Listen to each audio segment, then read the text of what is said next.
సిటీలో ప్లాట్ కొనండి. ఫ్యూచర్ లో మీరు కోటీశ్వర్లుగా మారే అవకాశం కోసం వెంటనే మాకు కాల్ చేయండి. నమస్కారం అండి. కార్తీక పురాణం 19వ అధ్యాయంలోకి వచ్చాం. విష్ణుమూర్తి ప్రత్యక్షమయ్యాడు. అంటే ఆయన వృత బ్రాహ్మణ రూపంలో వచ్చిన తర్వాత స్వస్వరూపంలో కనపడేసరికి అక్కడున్న మునులు ఋషులు అందరూ పరిపరి విధాలుగా స్వామివారిని స్తోత్రం చేశారు. అందులో జ్ఞానసిద్ధుడి స్తోత్రాన్ని వింటున్నాం మనం. వేదవేత్తలు మిమ్మల్ని అంటే భగవంతుణ్ణి ఇలా కొలుస్తున్నాడనమాట. వేదవేత్తలు మిమ్ము వేదవేద్యునిగానున్న వేదాంతములందులో ఉండేవాడిగాను గుహ్యమైన వాడిగాను నిశ్చలుడిగాను అద్వితీయునిగాను తెలుసుకొంచున్నారు. మీరు వేదవేద్య అంటే కేవలము వేదాల్లోనూ వాట్లల్లోనే ఉంటారు. భగవంతుడు సర్వాంతర్యామ అయినప్పటికీ అసలు ఆయన ఉండే స్థలం ఏంటంటే అది వేదంలోనే భగవంతుని యొక్క నిష్ట ఉంటుందట. అయితే సూర్య చంద్ర శివ బ్రహ్మాదుల చేత రాజుల చేతను స్తుతించబడేటువంటి రమ్యమైన మీ పాదపద్మాలకి వేవేల నమస్కారాలు తండ్రి. మీ గొప్పతనం చెప్పదన అలవి కాదు. శివపూజా దురంధరులు, సంసార భయాన్ని తీసివేసేటువంటి సమర్థులు, జన్మ సంసార సముద్రమందున్న శివాదుల చేత అంటే మా ప్రాణుల చేత నిత్యము కొనియాడబడేవాళ్ళు, పర్వతాది రూపాలను కూడా ధరించిన మహానుభావులు, పంచమహాభూతములు చరాచర రూపములైన అన్ని భూతములు కూడా భగవద్విభూతి వల్లే అవన్నీ కలుగుతాయి. శంకర సేవిత పాదులు, నీవు పరమము కంటే పరమైన వాడు అంటే పరాత్పరుడు అన్నమాట భగవంతుడు. నీవే ఈశ్వరుడవు. ఈ చరాచర రూపమైన ప్రపంచమంతయు దానికి కారణమైన మాయతోటి కూడా మీ యందు తోచుతున్నది. ఎలా అంటే భగవంతుడు మాయకుడు. ప్రపంచం ఒక రకంగా నడుస్తోంది. భగవంతుడు వేరు మాయ వేరు కాదు. భగవంతునితోటే మాయ నడుస్తూ ఉంటుంది. ఇది ఈ శరీరం మనది అని మనం ఒక భ్రమలో ఉంటూ ఉంటాం. ఈ భ్రమకి కారణం మనం జీవించి ఉండటమే. మనం జీవించి ఉన్నామంటేనే భగవంతుడు మనతోటి ఉన్నట్టు. కానీ నా యందు భగవంతుడు ఉన్నాడు, నేను భగవత్ స్వరూపం తాలూకు విశేషాన్నే, ఈ శరీరం నాది కాదు, ఈ లోకం నేను తాత్కాలికంగా వచ్చిపోయేటువంటి ఒక తాత్కాలికమైన వ్యవహారము, ఇది ఒక నాటకమని, తెర మీద కథ నడుస్తోందని, మన సమయం వచ్చాక మనం వెళ్ళిపోతామని మనం తెలుసుకోలేని అజ్ఞానం అనే మాయతోటే భగవంతుడు మన కథని నడుపుతూ ఉంటాడు. అప్పుడప్పుడు మనకి జ్ఞానోదయం అవుతుందన్నమాట. అయితే ఓ కృష్ణ, నీవు ఆది మధ్యాంతములందు ప్రపంచమందు అంతటను ఉన్నావు. భక్ష్య భోజ్య లేఖ్య చోష్య రూప చతుర్విధాన రూపుడివి కూడా నువ్వే. యజ్ఞస్వరూపుడివి నీవే. నీ సంబంధియు పరమసుఖప్రదము అయినటువంటి సచ్చిదానంద స్వరూపాన్ని చూసిన తర్వాత ఈ జగము వెన్నెలయందు సముద్రం వల్లే తోస్తుంది. నీవే ఆనంద సముద్రుడవు, నీవే ఈశ్వరుడవు, నీవే జ్ఞానరూపుడవు, సమస్తమునకు నీవే ఆధారము, సమస్త పురాణసారము నువ్వే అవుతావు. నీ వలననే సమస్తము జనించును, నీయందే లయించును. నీవు ప్రాణుల హృదయములందు ఉండేవాడవు, ఆత్మస్వరూపుడవు, అఖిల వంద్యుడవు. మనసు చేత చూడశక్యము కాని నీవు మాంసమయములైన నేత్రముల చేత ఎట్లా గోచరిస్తాడు? మాంస నేత్రం అంటే ఇప్పుడు మన కన్ను నేకెడ్ ఐ, దీనికి కనపడ్డు భగవంతుడు. కేవలం అంతర్నేత్రంతో మనం చూడగలుగుతాం. ఈ అంతర్నేత్రంతో కూడా చాలా ప్రయత్నం చేస్తే కానీ, చాలా తదేక దృష్టి కలిగితే కానీ భగవంతుణ్ణి మనం చూడలేకపోతాం. మాంసనేత్రం వల్ల అసలు కాదు. తర్వాత కృష్ణ నీకు నమస్కరిస్తున్నాను, ఓ ఈశ్వర నీకు నమస్కరిస్తున్నాను, ఓ నారాయణ నీకు నమస్కరిస్తున్నాను. నన్ను ధన్యుణ్ణి చెయ్యి. నీ దర్శన ఫలితాన్ని ఇవ్వు పరమపురుష. నీకు పునః పునః మళ్ళీ నమస్కారాలు చేస్తున్నా. నన్ను నిరంతరము పరిపాలించు. సమస్త లోకములందు పూజించదగిన నీకు నేను మొక్కుతాను. ఇందువల్ల ఈ జన్మ సఫలంగా కావటం నీకేమీ కొరతప్పుడు నా జన్మ సఫలమైన నీకు కొరతేమీ లేదు తండ్రి. నాలాంటి వేవేల ప్రాణుల్ని ఉద్ధరించడానికే నువ్వు ఉన్నావు అని చెప్పి ఎన్నో రకాలుగా నమస్కరించి నన్ను రక్షించు, కాపాడు, కరుణించు, దర్శనమివ్వు, మళ్ళీ కనిపించమంటున్నాడనమాట విష్ణుమూర్తిని. నీవు పరమాత్మరూపుడివి, పరమహంస పతివి, పూర్ణాత్ముడవు, గుణాతీతుడవు, గురువువు, కృపావంతుడివి అయినటువంటి కృష్ణ నీకు నమస్కారం. నిత్యానంద సుధాబ్ధి నివాసివి, స్వర్గమోక్షప్రదుడవు, భేదరహితుడవు, తేజవరూపుడవు, తర్వాత సాధు హృదయ సముద్ర సేనుడవు, హృదయ సరోజదళ స్థితుడవు లేక సాధు హృదయ పద్మనివాసివి, ఆత్మరూపుడివి, దేవదేవేశ్వరుడివి అయినటువంటి ఓ విష్ణుమూర్తి నీకు పరిపరి విధాలుగా నమస్కారం చేస్తాను నాయన అంటే ఆయన్ని స్తోత్రం చేస్తున్నాడండి. స్తోత్రానికి అర్థం చదువుకుంటున్నాం మనం.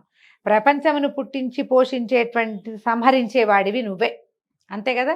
సృష్టి స్థితి లయకారుడైన వాడెవడు?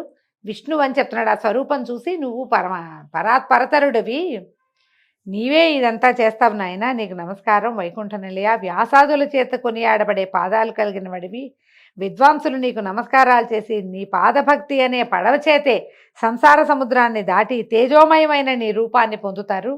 అనేక బోధలతోటి, తర్కవాక్యాలతోటి, పురాణముల చేత, శాస్త్రముల చేత, నీతుల చేత కూడా మనుషులు నిన్ను తెలుసుకుంటారు కానీ చూడలేరు. నీ పాదభక్తి అనేటువంటి నీ కాటుకని ధరించి నీ రూపాన్ని చూసి దానినే ఆత్మగా భావించి తరిస్తారు. ఒట్టిగా విషయం తెలిస్తే సరిపోదు కదా, నేత్రం కూడా విస్తృతం కావాలి, దృష్టి విస్తారం కావాలి, దృష్టి అంతర్నేత్రంగా అవ్వాలి, అంతర్నేత్రంగా ఉండాలి. ప్రతి మానవుడికి అంతర్దృష్టి కావాలి, లోపల వెలుగుని చూడగలిగేటువంటి ఒక దృష్టి కలిగినప్పుడు వాడికి తెలుసుకుంటాం కదా. మనం కథల్లో, పురాణాల్లో ఇవన్నిటినీ క్రోడీకరించుకుని ఆ అంతర్నేత్రంతో మనం భగవంతుని యొక్క దర్శనాన్ని చేయగలుగుతాం. గజేంద్రుడు, ధ్రువుడు, ప్రహ్లాదుడు, మార్కండేయుడు, విభీషణుడు, ఉద్ధవుడు మొదలైనటువంటి అత్యద్భుతమైన నీ ముఖ్య భక్తుల్ని కాపాడేవు తండ్రి. నీ నామం కీర్తిస్తేనే సమస్త పాతకాలు నశిస్తాయి. ఒక్కసారి నీ నామ సంకీర్తన చేసేవాడు కూడా నీ పద సన్నిధికి చేరిపోతాడు. ఎంత ఆశ్చర్యం నాయన అంటున్నాడు. ఇంకేం చెప్తున్నారు? కేశవ, నారాయణ, గోవింద, విష్ణు, జిష్ణు, మధుసూదన, దేవా, మహేశ, మహాత్మా, త్రివిక్రమ, నిత్యరూప, వామన, శ్రీధర, హృషికేశ, పద్మనాభ, దామోదర, సంకర్షణ నీకు వందనములు. ఇందులో ఒక నామం వస్తుంది చూడండి. ఓ కృపానిధి, మమ్ముల్ని నమస్కరించు. ఈ హృషికేశం హిరిషికేశ అని చదువు. హిరి అనకూడదండి. హాకి గుడిచ్చి కింద రకారం పెట్టాం మనం. ఇక్కడ ఏం పెట్టాం? హాకి వట్రువ సుడి పెడతాం. అరు తాలూకు ఒత్తు హృ అనాలి. హృత్పద్మం, హృషికేశుడు. ఈ హృషికేశుడు ఈ నామాలు గనక పదే పదే చదువుతుంటే ఏమవుతుంది? క్రమంగా మాంసనేత్రపు దృష్టి తగ్గి, అంటే చూస్తూ ఉంటాం, ప్రపంచానికి అవసరమైంది, అంతర్నేత్రపు దృష్టి పెరుగుతుంది. నామ సంకీర్తన అంత పనిచేస్తుంది. ఇట్లా స్తుతి చేస్తున్నటువంటి జ్ఞానసిద్ధుడితో భగవంతుడు ఇట్లా అన్నాడట విష్ణుమూర్తి. ఓ జ్ఞానసిద్ధాన్ని స్తోత్రానికి సంతోషించాను నాయన. నా యందు నీ లగ్నమైన నీ మనసు పట్ల నేను ప్రసన్నుడయ్యాను, వరం ఇస్తాను, కోరుకో, నీకేం కావాలో అది అడగమన్నాడు. అప్పుడు జ్ఞానసిద్ధుడు అడుగుతున్నాడు, గోవింద, నా యందు దయుంటే కనుక నీ స్థానాన్ని ఇవ్వు, అంటే నీ సాయుధ్యాన్ని, మోక్షాన్ని ఇవ్వు నాకు తండ్రి అని, ఇంకా ఏది అక్కర్లేదు నాకు అని అడిగితే ఇప్పుడు ఈయన చెప్తున్నాడు, భగవంతుడు ఏం చెప్తున్నాడు? జ్ఞానసిద్ధ, నీవు కోరినట్లే అవుతుంది, కానీ ఇంకొక మాట చెప్తాను విను. ఈ లోకంలో కొంతమంది దురాచారవంతులై ఉన్నారు, బుద్ధిహీనులు అవుతున్నారు. వారి పాపాలు నశించి వారికి కూడా ముక్తి కలిగే ఉపాయాన్ని చెప్తాను విను. ఓ మునీంద్రులారా, మీరంతా అక్కడ చేరారు, చాలామంది ఋషులు, మునులు, మీరంతా వినండి. నేను చెప్పేది మాట ప్రాణులకు సుఖదాయకము. నేను ఆషాఢ శుక్ల దశమి నాడు లక్ష్మితో కూడా సముద్రమందు నిద్రించదను.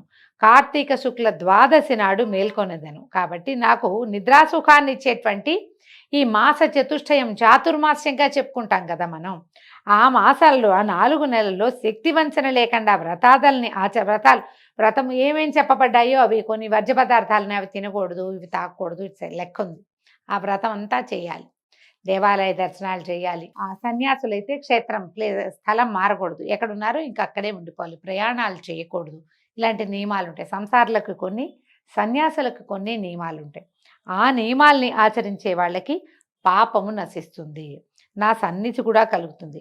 నాకు నిద్రాసుఖప్రదమైన ఈ మాస చతుష్టయమందు వ్రతమాచరించని వాడు నరకంలో పడతాడు. కాబట్టి ఓ మునీశ్వరులారా, నా ఆజ్ఞ మీద నా భక్తివంతులై ఇష్టార్థదాయకమైన ఈ వ్రతాన్ని మీరు తప్పక చేయండి. చాతుర్మాస్య వ్రత బోధ భగవంతుడే చేశాడని చెప్పబడుతోందన్నమాట. ఇంకా అనేక మాటలతో పని ఏమీ లేదు. ఎవ్వడు మూఢుడై ఈ చాతుర్మాస్య వ్రతాన్ని చెయ్యడో వాడు బ్రహ్మహంత ఫలితాన్ని పొందుతాడు. నాకు నిద్ర కానీ, మాంద్యము కానీ, జాడ్యము కానీ, దుఃఖము కానీ, జన్మ జరాదులు కానీ, లాభాలాభములు కానీ లేవు అనగా, ఈ నిద్రాదులకి భయపడి నిద్రొచ్చి నేను సముద్రంలో, క్షీరసాగరంలో శయనించట్లేదు. నా భక్తి కలవారు ఎవరో, భక్తి లేని వారు ఎవరో పరీక్షించేయటం అనే ఉద్దేశంతో నేను ఈ నిద్ర అనే మిషన్ పెట్టుకుని శయనిస్తాను.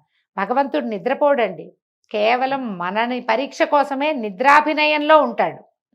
నిద్రాముద్రాభిరాముడుగా ఉంటాడు, కానీ నిద్రలో ఉండడట. అయితే ఈ నా ఆజ్ఞను అనుసరించి నాకు ఇష్టమైన ఈ చాతుర్మాస్య వ్రతాన్ని చేసేవాళ్ళు విగత పాపులు అవుతారంటే అన్ని పాపాలు పోగొట్టుకుంటారు.